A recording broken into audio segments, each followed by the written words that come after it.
Imos a bordo dun coche patrulla da Policía Local do Porriño. Ese coche azul que acaban de ver que cruza diante é un vehículo roubado. Os axentes inician unha perigosa persecución tralo delincuente. De noite, chovendo por rúas estreitas rodeadas de casas, e co condutor perseguido acelerando a toda velocidade e saltando todo tipo de normas de circulación. Unha situación de alto risco que os axentes conseguen rematar coa detención do home que acaba esnafrando o seu vehículo contra unha barreira de protección. Trataron de darlle o alto e deuse a fuga, dando volta por diversas rúas do casco urbano, hasta que chegou a un cruce, unha intersección, que perdeu o control a alta velocidade que iba, golpeou contra unha avionda e aí lograron detelo. Constaballe 10 órdenes de detención de diferentes xulgados e tamén tiña un ingreso en prisión dictado polo xulgado penal número 1 de Pontevedra. Outra intervención espectacular, esta, dos bombeiros de Vilagarcía. O obxectivo, rescatar un can que caera por un precipicio de 18 metros. Foi un traballo arriscado, pero ao final conseguiron chegar ao animal. O que non puideron facer foi salvarlle a vida. Boas tardes, benvidos ao Galicia Noticias deste xoves 11 de setembro, unha xornada en que estamos moi pendentes do incendio nunha nave industrial de Lugo. Trátase dunha empresa situada no polígono do Ceao, dedicada á venda de carretillas elevadoras. O lume comezou onte ás 10 da noite e xa calcinou gran parte da instalación. Afortunadamente, non hai persoas feridas. Avisáronme de que estaba ardendo a nave do lado, entón vin rapidamente, abrimos as portas todas e botamos os camións fora de aquí. Neumáticos, baterías, pois valvulinas, aceites, e despois moito cartón tamén polas caixas que embalan todos esos filtros e todo ese material. É imposible que podamos dicir unha causa porque pode ser desde algo que quedara nun motor térmico encendido, nunha carretilla eléctrica, en cualquier sitio. Un estudante universitario de Vilagarcía denuncia que foi vítima dunha estafa inmobiliaria. Quixo alugar un piso en Madrid a través dun coñecido portal de vivendas, pagou unha fianza de case 700 euros como reserva, o que non esperaba é que fose unha estafa. Quedou sen os cartos e sen o piso. Non é o único afectado, o del é só un dos moitos casos de estudantes que son vítimas de calotes ante a premura de atopar vivenda para poder cursar os seus estudos. E se plantou a identidade o nome e o DNI desa persoa e ademais o nome do traballador do Banco Sabadell. Claro, no momento igual non te fixas os dos DNIs son os mesmos, pero que ia a facer? Claro, tiña nomes, DNIs, digo, claro que é verdadeiro. É un problema de todo o ano que se acrecenta agora, o abandono de cans e gatos. O verán é a época do ano en que se rexistran máis. Un dos principais motivos son as camadas non desexadas, ademais dos problemas pro cuidado dos animais ou simplemente o desinterese. O de que se vaya de vacacións e abandone o can aquí non é tan, o sea, sí que é un problema, pero digamos que é moito máis cans grandes que a xente xa non pode cuidar, que se vai a residencias ou que fallece e a familia non se quere facer cargo. É unha problemática moi grande que temos durante todo o ano. Digamos que no verão se incrementa máis polo tema dos cachorros, pero a problemática é de seguido, día tras día.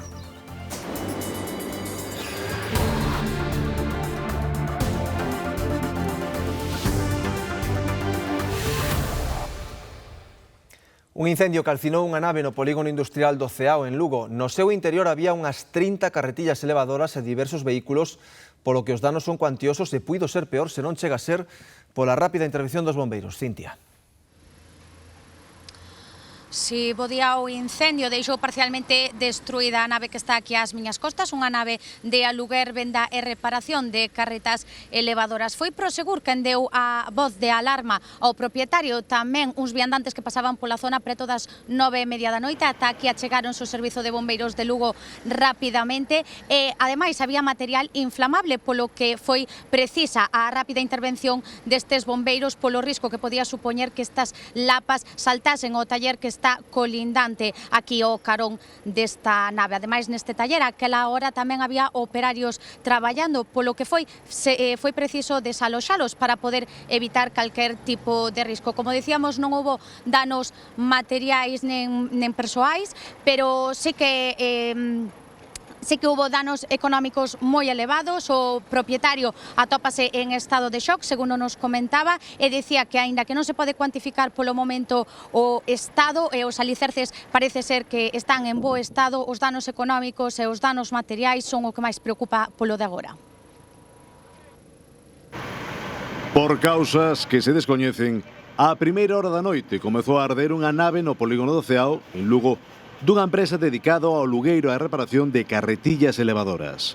No seu interior gardábanse 30 destes aparellos, 4 vehículos, ordenadores ou repostos altamente inflamables, como baterías de litio. Varias dotacións dos bombeiros municipais estiveron a traballar durante máis de 3 horas na extinción das lapas nun incendio cunha alta carga térmica. Neumáticos, baterías, pois valvulinas, aceites, e despois moito cartón tamén polas caixas que embalan todos esos filtros e todo ese material. E claro, encontrámonos unha nave pechada, pois claro, o acceso a ela faise, sempre te retarda un pouco. Dentro que tiñamos é eso, prácticamente ao que nos dedicamos, carretillas elevadoras, nosas, de clientes, había bastantes, e despois a parte de valor, claro, tiñamos as furgonetas, os coches taller, nos que nos desplazamos a reparar. E, bueno, pues todo o material de recambios, de oficina. É imposible que podamos dicir unha causa porque pode ser desde algo que quedara nun motor térmico encendido, nunha carretilla eléctrica, en cualquier sitio. Había máis, entendo que había en torno a, por encima de 30 máquinas diferentes, non podemos saber que puido pasar. Pendentes aínda de valoración, estímase que as perdas económicas ascenden a centos de miles de euros. A isto hai que engadir os danos nos locais lindeiros, como un taller de vehículos industriais, unha nave de palés e outra de transportes, danos que foron minimizados pola rápida actuación dos bombeiros. Avisaron de que había un incendio, entonces acerquéme por aquí e tuvemos que sacar todo o que había para fora, un camión, a máis as carretillas e todo o que había dentro. Avisaronme de que estaba ardendo a nave do lado, entón vin rapidamente, abrimos as portas todas e botamos os camións fora de aquí. Este é o terceiro incendio registrado no Ceao nos últimos 4 anos. En 2021 chegaran a arder ata 7 naves, mentres que en 2024 2 traballadores resultaran feridos. Nesta ocasión non houbo que lamentar danos persoais. O ferido na explosión dunha casa en Marín faleceu a última hora do mércores a consecuencia das graves queimaduras que sufriu en todo o corpo. O home de 85 anos estaba ingresado na unidade de queimados do Hospital da Coruña. Pola súa parte, o Concello de Marín segue cos labores de derrubamento do edificio, xa que a estrutura quedou moi afectada pola deflagración e a fachada de pedra ameazaba con derrubarse. Unha columna de fume saíndo dunha nave abandonada alertou os veciños do Couto de Abaixo, en Cambados. A sorpresa levárona cando descubriron que o que se estaba queimando eran kilos e kilos de cable de cobre, presumiblemente roubado. Son os vestixios dunha antiga fábrica de tellas en Cambados. Calculan os veciños que as instalacións levan polo menos 30 anos abandonadas, así que as xiñas se estendeu a alarma cando a plena luz do día viron saír fume dunha das naves. Os primeiros en chegar xa viron que algo ardía con intensidade nun dos antigos foxos da fábrica. Foi contra a 1 da tarde. Movilizáronse os bombeiros do Parque de Ribadumia, a Garda Civil e a Policía Local de Cambados. A extinción foi sinxela e a sorpresa foi descubrir que o que se queimara eran kilos e kilos de cable de cobre. Botáranlle algún acelerante para que prenderan ben e plantáronlles lume para supostamente derreter o recubrimento plástico e deixar o cable limpo, un modus operandi habitual para cobrar máis por el no mercado negro. Ninguén viu nada sospeitoso pola zona, nin queren falar á cámara por medo a que aínda merodeen por aquí os responsables. Porque saben que volveron a entrar no recinto. Falta cable e parte está fora do foxo no que o queimaran, así que pensan que os que o fixeron están decididos a leválo daqui. A Garda Civil volveu revisar a zona por se houbera alguén agochado ou algunha outra pista que seguir, pero foi sen resultado. A parcela linda directamente co mar e o que dá á terra ten un muro baixo. Tampouco ten casas arredor e creen que os que entran e saen coñecen a ben porque foron directos ao foxo para queimar o cable. A investigación segue aberta e a vixilancia da zona activa. Detido no Porriño un home fuxido da xustiza hai 3 anos e cunha decena de ordes de busca por diferentes delitos. A policía localizouno cando circulaba en dirección contraria nun vehículo roubado e sen contar con carné. Tentou fuxir, pero arrestárono despois de bater contra un gardarraíl nunha persecución policial espectacular. Xa ingresou no cárcere da Lama. Todo comezou cando unha patrulla da Policía Local do Porriño viu un coche circulando en dirección contraria e sen luces. Trataron de darlle o alto e deuse a fuga, dando volta por diversas rúas do casco urbano, hasta que chegou a un cruce, unha intersección, que perdeu o control, a alta velocidade que iba, golpeou contra unha avionda e aí lograron detelo. Foi unha espectacular persecución policial por diferentes rúas do concello. O detido non tiña permiso de circulación e conducía un coche roubado horas antes en Tui. E nunca obtuvo permiso de conducción, o vehículo fora roubado esa noite, o propio titular non se percatara hasta que a policía, 7 da mañán, chamouno para dicirlle que estaba o vehículo en Porriño, non daba crédito, dicía que non podía ser, que o vehículo estaba na súa vivenda, pero, bueno, foi levantar a persiana e se deu conta que lle faltaba o seu vehículo. O detido ten 36 anos e é natural do Porriño e un vello coñecido da Policía Local. Levaba 3 anos fuxido da xustiza e cunha decena de ordes de busca ás costas. Tamén é o suposto autor de roubos recentes en establecementos do Porriño. Constaballe 10 órdenes de detención de diferentes xulgados e tamén tiña un ingreso en prisión dictado polo xulgado penal número 1 de Pontevedra. Xa o tuveramos varias veces, xa estuvera en prisión máis de 2 anos, en prisión xa. Teníamos constancia que a principio deste verán roubara presuntamente en diversos locales. De feito, nós o recoñecemos nas imaxes, pero pola presión policial, para tratar de telo, el marchouse para outro municipio, neste caso para Salvaterra. O detido xa ingresou no cárcere da Lama. A Policía Nacional prendeu o suposto autor do atraco nun supermercado de Vigo. O ladrón entrara días atrás no establecemento da Avenida da Florida cuberto cun pasamontañas e ameazou a caixeira cunha navalla. Un asalto do que lles informamos no Galicia Noticias. Unha vez que intimidou a dependenta e os clientes que estaban na tenda nese momento, arrincou a caixa registradora e fuxiu con ela.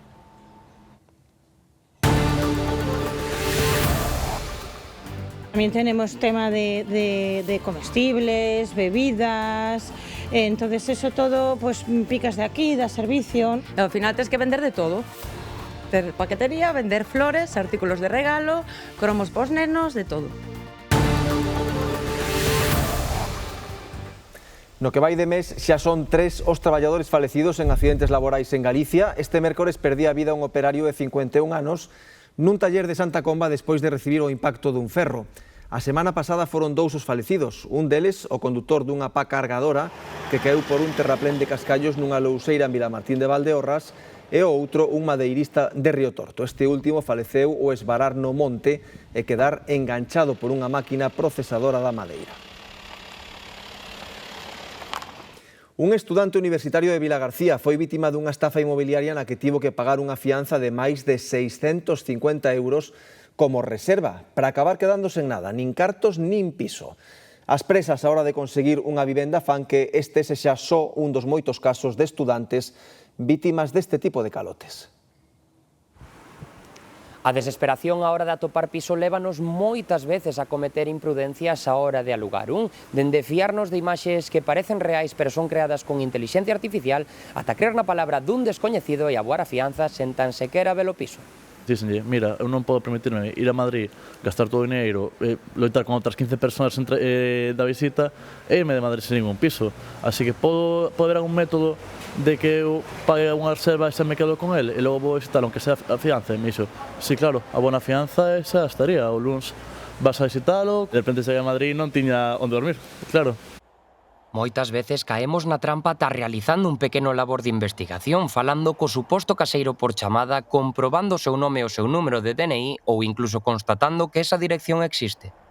Primeiro observei certos detalles como hacia que lado daban as ventanas, donde esta aplicación de Google Earth podía visitar virtualmente a calle, e decía, bueno, sí, ese piso está aí bien situado, portal de certo, e falando co mesmo señor, me falou do barrio, me decía, pois o barrio así, aí está a calle, aí este local. Todo era moi real, as identidades que me había dado pois parecía que existían, mesmo o DNI do, en teoría, propietario piso tamén existía. Para evitar este tipo de estafas, os profesionais inmobiliarios reiteran que a opción máis fiable é sempre ver o piso en persoa ou a través de alguén de confianza e comprobar que existe. Cando veñen inquilinos de fora, da comunidade, sobre todo, o que aconsellamos é que polo menos un dos inquilinos que veña, faga un viaxe e veña aquí a confirmar que existe a inmobiliaria, que existe o piso, que está todo ok, ou se ten algún familiar ou alguén de confianza del que poida, lógicamente, verificar todo. Moitos estancos están diversificando o seu negocio por mor das novas restriccións, entre elas a prohibición de fumar nas terrazas de bares e restaurantes. Reyes.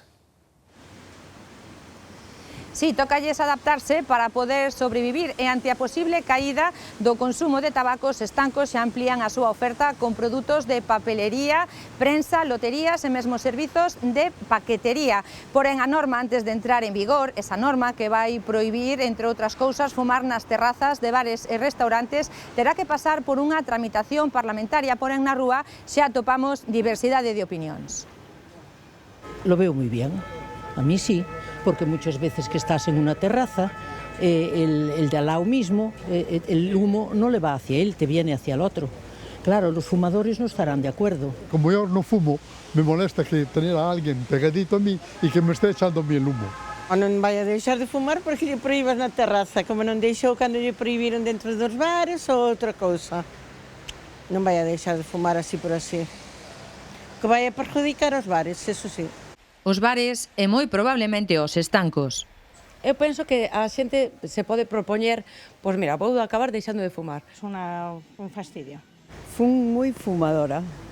Son ex-fumadora. Yo non fumo. A caída sostida do consumo de tabaco súmanselle agora novas restricións como a prohibición de fumar nas terrazas de bares e restaurantes en concertos ou campus universitarios. E nos estancos ven como a marxe do seu negocio se reduce cada vez máis, así que para intentar manterse non lles quedou outra que diversificar a súa oferta. Un pouco de todo, artículos de regalo, flores e ao final, porque ao final solo co tabaco, a verdad é que moita xente está deixando de fumar, eso é verdad. Eso está planteando a base de todo isto, non? E ao final tens que vender de todo. Ter paquetería, vender flores, artículos de regalo, cromos pos nenos, de todo. Que por lo menos. Trabajamos mucho paquetería, eso está en pleno apogeo. También tenemos tema de comestibles, bebidas, entonces eso todo, pues picas de aquí, da servicio, ¿no? Pues de paso que voy a dejar un paquete, te compro tabaco, compro allí el agua o tal, entonces vamos picando de aquí y de allá como hormiguitas. Nos estancos lamentan que con cada nova restricción ao consumo de tabaco perden clientela.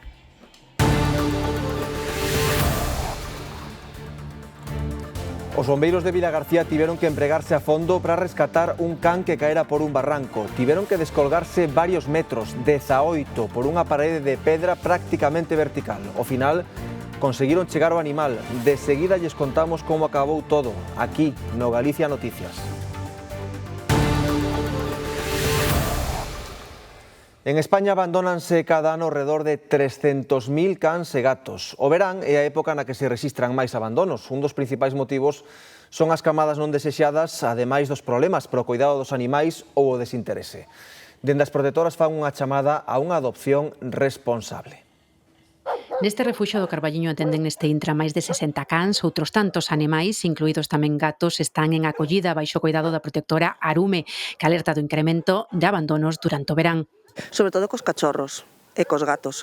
É época crucial de cría, quero decir, é cando máis cachorros hai e cando máis abandonos hai. Tamén de cans adultos, sobre todo de xente, pois, bueno, de xente maior que xa non os pode cuidar, ou xente que, bueno, o de que se vaya de vacacións e abandono o can aquí non é tan, o sea, sí que é un problema, pero digamos que é moito máis cans grandes que a xente xa non pode cuidar, que se vai a residencias ou que fallece e a familia non se quere facer cargo. É unha problemática moi grande que temos durante todo o ano. Digamos que no verão se incrementa máis polo tema dos cachorros. No que levamos de anos recolleron xa máis de 250 cans e gatos e ao redor dun 100 son crías, un problema que din podería reducirse cumprindo a lei e esterilizando os animais. Fan unha chamada ás adopcións responsables, pois leva ano e medio agardando por unha familia. Xente que adoptar cans pequeniños, cachorriños pequeniños ou adultos moi xovenciños, e claro, ese tipo de cans ao final, pois, a ver, sí, os cans pequeniños hai tamén en adopción, pero que máis abunda sobre todo son machos, medianos e grandes. Eco, Pelusa e Meri foron cans abandonados, agora comparten xogos cas súas novas familias neste parque canino de Ourense. Con sus hermanos, 4 en una cajita los encontraron y un hermano de él viene aquí al parque también lo adoptaron. España é un dos países da Unión Europea onde se rexistran máis abandonos de animais, case 300.000 cans e gatos ao ano, especialmente no verán. Hoxe hai moitas alternativas, hai guarderías, senón non vou de vacacións. Entendo ben o tema porque se fan, a verdad. Eso que non os queren. Que deberían de tener más responsabilidad, más cuidado, y si no la puedes tener como un bebé o como un niño, si no puedes mantenerlo, pues no lo tengas. O abandono considerase unha infracción grave con multas de entre 10.000 e 50.000 euros. Rescate de película nunha canteira abandonada de Vilagarcía de Arousa. Os bombeiros tiveron que descender case 20 metros para socorrer un can que caera nun punto de moi difícil acceso. Iria. Si, o animal precipitouse ao baleiro nesta canteira de Cea e quedou suspendido nun saínte a 18 metros de altura. Os equipos de emerxencias lograron chegar a él usando cordas e técnicas de rápel. Un rescate espectacular de película que, por desgraza, non tuvo final feliz. Cando chegaron a él, o animal xa morrera e só puideron levantar o seu corpo. O can paseaba co dono á tardiña nas inmediacións desta canteira abandonada de Vilagarcía. Por motivos que se descoñecen, o animal escapou e acabou caendo polo precipicio. Pois nos indica o lugar no que se produxo a caída, se observa que o can está a uns 18-20 metros de altura nun saínte que hai da parede vertical desta canteira. Nun primeiro momento tentaron chegar ao can cunha escada dende a zona do lago, pero ao comprobar que non era posible, decidiron rescatalo dende o alto. O primeiro de todo sempre é buscar anclaxes seguros e unha vez a partir de aí, pois dous efectivos, dous membros do servizo proceden a realizar un rappel, un descenso por estas cordas para chegar ao punto no que estaba o animal. A escasa luz que había no momento e o terreo esvaradío complicaron o rescate, que se prolongou durante máis de 2 horas. Malia o esforzo dos equipos de emerxencias, o desenlace foi triste. O can, un pitbull de 12 anos, morrera a consecuencia da caída. Está claro que sempre intentas salvar a vida dese animal ou desa persoa e cando non é posible xa, pois polo menos entregarlle o corpo ou a familia, vamos. Agardan que polo menos este vertixinoso rescate sirva para concienciar sobre o perigo que ten achegarse a canteiras abandonadas, onde un paso en falso pode custarnos a vida. Que son instalacións industriales, ainda que están nun entorno natural e que pode haber riscos que non vemos, pode haber pozos que non vemos, poden ser, os cantís poden estar esvaradizos na súa parte superior e temos que ter precaucións e intentar na medida do posible evitar estas zonas. Turistas que visitan Galicia apostan pola gastronomía tradicional tamén para levar de recordo. Conservas e queixos, viños e vermús, ademais de doces, son os produtos máis reclamados. Os turistas que se achegan ás tendas de alimentación tradicionais, que produtos buscan? Un buen quesito, una cosita así siempre. Pasta, embutidos, vinos, nos llevamos de todo un poquito, lo que más gastamos allí. Y siempre nos llevamos algo típico de donde vamos. Ellos buscan producto de aquí de la tierra. Y bueno, aquí en la tienda el 90% de los productos que tenemos es todo producto gallego. Apostamos mucho por el producto de la tierra. Además, cada vez intentamos innovar más, buscamos pequeños productores, productos artesanales, porque está más demandado eso. Unha busca continua deste negocio con 85 anos de historia para ofrecer os mellores queixos, doces ou viños. Ha evolucionado los gustos porque ahora es más demandada la uva Godello o los cupás del Ribeiro, que eran más desconocidos. Vienen demandando mucho vermut. Vermut gallego está, yo creo que es la moda del vermut. Son auténticas ollas culinarias, duradeiras e doadas de levar. As conservas galegas van nas maletas. La conserva gallega tiene mucha demanda, la gente viene buscando mucho el mejillón, el pulpo, las sardinas y bueno, tenemos una variedad así bastante apetecible y bueno, la gente le gusta. E tamén gusta a nosa artesanía. Tanto o colgante como os sapos, que son os pendientes típicos tradicionais, que son uns pendientes longos ou máis cortos, e despois tamén os sarros de Fonsagrada. Estamos buscando el puño este porque dicen que trae buena suerte, que quita la negatividad y las envidias. Y bueno, para mis hijos y para mi nuera. Agasallos cos que recordar o seu paso por Lugo. Os entroidos de Manzaneda, Vilariño de Conso e Viana do Bolo na provincia de Ourense xa son festas de interese turístico nacional. O Boletín Oficial do Estado publica hoxe esa resolución. É un recoñecemento ao carácter ancestral e os valores culturais a máis do grande atractivo turístico destas celebracións do Oriente Ourensán. Os tres concellos sumarán esforzos e presentarán unha candidatura conxunta que agora dá os seus froitos.